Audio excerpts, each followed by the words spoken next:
mga kaibigan, ito po yung mother ko. At yun si Pastor Joel.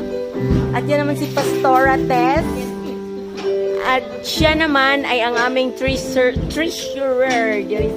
diri sa amo ang church. Kaya iikot ko po kayo sa buong church namin. At doon naman banda ay ang aming mga sisters, young people.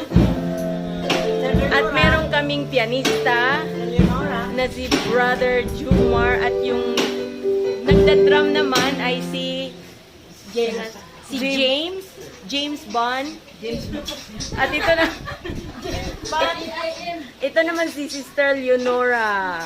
Ayan.